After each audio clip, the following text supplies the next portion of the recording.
आसनसोल अदालत में आज बम होने की खबर से हड़कंप मच गया। जैसे ही आसनसोल अदालत परिसर में बम होने को लेकर एक फोन आया, सभी सकते में आ गए। तुरंत पुलिस प्रशासन को खबर दी गई। पुलिस की टीम डॉग स्क्वाड को लेकर आसनसोल अदालत परिसर में पहुंच गई और उन्होंने तलाशी शुरू कर दी। इस बारे में वरिष्ठ अधिवक्ता शेखर कुंडू से बात की तो उन्होंने कहा कि एक फोन कॉल आया था जिसमें कहा गया था कि अदालत परिसर के आसपास बम रखा हुआ है। इसके बाद पुलिस प्रशासन को भी खबर दी गई और डॉग स्क्वाड के सहारे तलाशी ली जा रही है।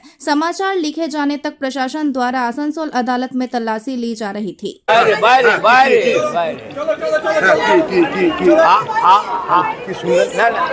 আমি তো আপনাদেরকে মরতে দেবো না, আমরা তো মরতে দেবো না। আপনারা চলুন, তারপর আমরা যাব। আপনারা মরবেন, হিরো হয়ে যাবেন, আমরা সেটা বেল পিটিশনে করছিলাম, সঙ্গে সঙ্গে ডিস্ট্রিক্ট জাজ বললেন একটা উড়ো ফোন এসছে যে কোর্টের আশেপাশে বোম আছে। ঠিক আছে, এই জন্যই নেমে গেলেন, এটা নিয়ে তদন্ত। পুলিশ এসছে, বোম স্কোয়াড এসছে, ওটা কি কাজ করবো তাহলে? এখন আপাতত সমস্ত হাকিম এক জায়গায় রয়েছে। বোম শুনলে কি আর লোকে কাজ করবে? পুলিশ এসছিল, হ্যাঁ হ্যাঁ, পুলিশ পুলিশ এসছে। এসছে, সব এসছে। পুলিশ এসেছে, পুলিশ কুকুর এসছেন, সব এসছে। কোথাও বোম প্লান্ট করা হয়েছে এবং একটা সময় সেটাকে হয়তো করা হবে। এটা মেবি এ হোক্স কল, কিন্তু আমরা সবার সিকিউরিটির জন্য আপাতত সেফটি সিকিউরিটি মেজারটা নিচ্ছি। বোম স্কোয়াড এসে গেছে এবং এখানে এসে গেছে, তাদেরকে এখানে করা হচ্ছে। আর কিছু না, আপনাদেরও সহযোগিতা চাইছি। বয়ানে লেখা রয়েছে যে কোনো একটা অর্গানাইজেশন এখানে এটাকে প্ল্যান্ট অলরেডি করে দিয়েছে, অলরেডি বোমটাকে প্ল্যান করে দিয়েছে, সেই জন্য পুলিশ থেকে এখানে নেওয়া হচ্ছে। আমরাও সেফটি সিকিউরিটি মেজার নিচ্ছি। আর কিছু না। কটার সময় মেলটা আছে টাইমটা? টাইমটা এসছে 11টা সাড়ে 11টার মধ্যে পুরো খালি করা আছে। এই জন্য সবাইকে চেষ্টা করা হচ্ছে যে সবাই জায়গাটা খালি করে দেবো। Thank you sir, thank you, thank you sir. Barabani Panchgechhia এলাকায় নুনি মোড় এলাকায় ডাম্পারের সাথে সংঘর্ষে এক ব্যক্তির মৃত্যুর পর মানুষ ক্ষুব্ধ হয়ে রাস্তা অবরোধ করে বিক্ষোভ শুরু করেন।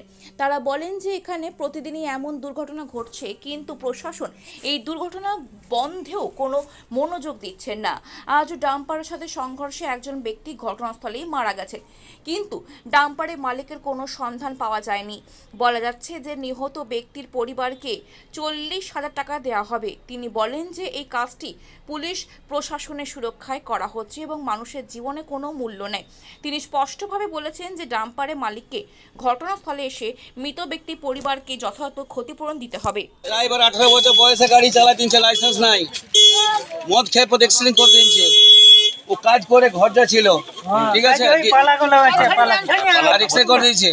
আর এখন পুলিশে কি গল্প বল, 40,000 টাকা দিয়েছে। একটা মানুষের দাম 40,000 ভিক দিচ্ছে নাকি চিন্তিরা গ্রামকে? কোথা থেকে আসছিল? কোথা থেকে? ও কাজের থেকে আসছিল, আর এই ভাটার থেকে লোড হয়ে আসছিল। তো এরকম ভাবে রাস্তার মধ্যে মানে যে চালাচ্ছিল সে কি মদ্যপ অবস্থায় ছিল? ও তো পালা নিচে ড্রাইভার। কোথায় বাড়ি ছিল? বাড়ি চিনচিরিয়া।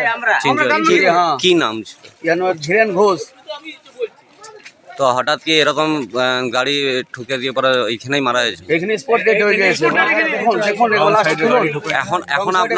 এখন আপনারা কি চাই? আমরা চাই একটি মোটা রকম ওর ঘরের পরিবারকে দিতে চাই। তো পুলিশের তরফ থেকে পুলিশ হেডিং হয়ে গেল, 40,000 ভিক দিচ্ছে গ্রামের লোককে, নাকি একটা লাশে 40,000 টাকা ভিক দিচ্ছে। মজা পেয়েছে নাকি এখানটাতে? রাস্তাটা যা না তাই করতে চালা, পুলিশের মাল খেয়েছে, ডেলি বালি চলছে রাত্রে গ্রামের মধ্যে। রাস্তার অবস্থা খারাপ হয়ে আছে, অবস্থা গ্রামের খুব অবস্থা খারাপ হয়ে আছে। ট্রাক্টরের যে ড্রাইভার মালিক আসছে না, স্পটে কোথাও হবে? মালিক কি বলছে? মালিক আসছেই নেই তো। আপনার নাম?